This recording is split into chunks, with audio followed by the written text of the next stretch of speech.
How's it going, everybody? My name's Eric, and in this video we're going to ship a pair of Bowflex Selecttech 552 dumbbells. They sold on eBay, and now I gotta get them to Louisiana. At-home gym equipment has been going absolutely bonkers because of the virus closing down gyms. These have peaked on eBay. New in box, sold for over $2,000. Used are selling anywhere between like $800 to $1,200 shipped. I'm at just about $1,200 shipped for just the dumbbells, not the stand. And now we have the problem of shipping. A lot of people on Instagram have been reaching out to me saying thank you for the bolo. They have made mortgage payments, car payments, which is pretty cool to see. And the market is such a seller's market on these. They're back ordered at Bowflex. They are unavailable to pretty much find anywhere, so they just skyrocket on eBay. Markets are really, really interesting, and it really shows that you get paid for solving problems. The ethical dilemma, we came to a consensus. Since it's a luxury item, I really don't feel bad about selling these at a 3x, almost 4x of what they retail for price. Some people have sold them locally for $600 to $800. But a lot of people that are trying to sell them locally have gotten nasty grams from people on Facebook talking about price gouging, taking advantage of the situation, or whatever. So if you want to discuss the ethics of it, feel free. If you think that it is price gouging and shouldn't be done, or is it ethically acceptable because it is a luxury item and it's not a health or safety necessity, let me know your thoughts. Let's get into packing. The way we're gonna pack this, we're going to break down the individual weights because they all come out. The dumbbell comes out, all of the weights come out. We're going to individually pull it apart, take it apart, and it's gonna be broken down into a couple of priority mail large flat rate boxes and then a bigger regular box for the actual dumbbell handle and then the stand. But most of the actual weights will go into priority flat rate box. And my estimation is that it will cost around $130 to maybe like $180. The ideal situation for shipping these would be the original boxes that they came in, which would be each separated into about a 55-pound box with foam and super high pound crushed cardboard. But I don't have the original boxes, so we're gonna make do by breaking them down and using flat rate boxes to our advantage. So big shout out to BX Standard or Beak Standard. I don't know how to pronounce it on Instagram. He was the one who was telling me to explore the flat rate box options. He used large flat rate boxes. I went with medium.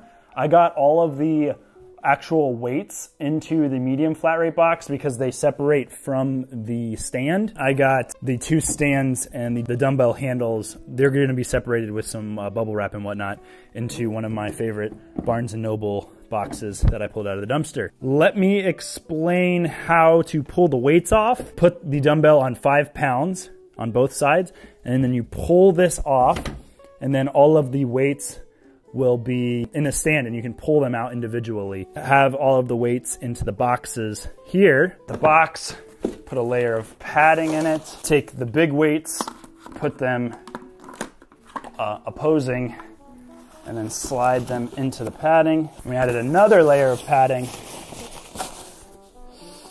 Got these guys to go in. Kind of put it like that. And then one on like that, and then one wrapped in bubble wrap on the top. And this one bulks out a little bit, but if it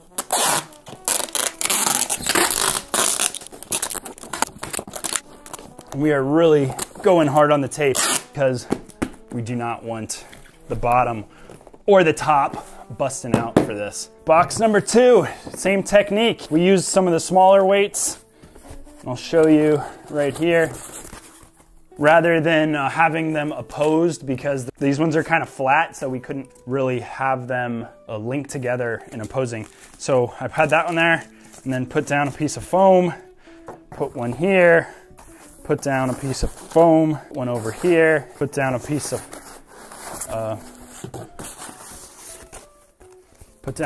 foam, put one over here, and then I put a couple more in foam on top like that. And then we have this space over here, which can put some more foam.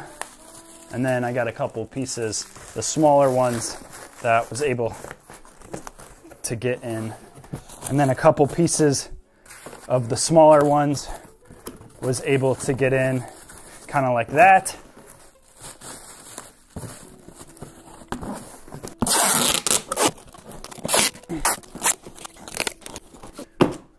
And then there's box number 2. You can see where the adhesive of the box is. You're probably going to want to put a layer of tape around the outside of the box going that way as well to reinforce that seam. This way, this box pretty much the same. I used a couple different techniques. I put some in some recycled bubble mailers. That's another way you could do it. Pretty much the same thing, just weights and then layers of foam. And this one was a lot easier to get because it's a little bit less weight. You know, a lot of the smaller weights going on here. So 3 down. Now we got this guy. Place that one down there, a layer of paper in between the other one. And then these guys are a little bit more fragile. There's moving mechanisms and stuff. If you can bubble wrap it, bubble wrap it. If not, wrap it in something so it's not shifting around, not moving. I think I'm gonna put it in like that. Put some paper over it.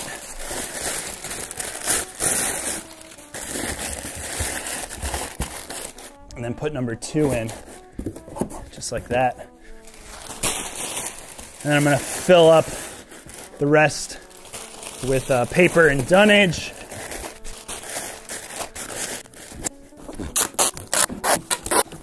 And in case you were wondering, this is a 19 by 13 3/8 by 8 7/8, 44 pounds per inch crush rating.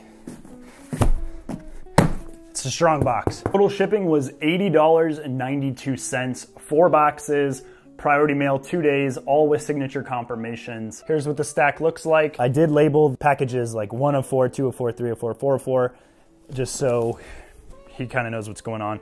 I'm gonna send him messages. Communication with the buyer is key, and hopefully this all goes perfectly well. He has actually 0 feedback. I'm confident everything will go through and be good.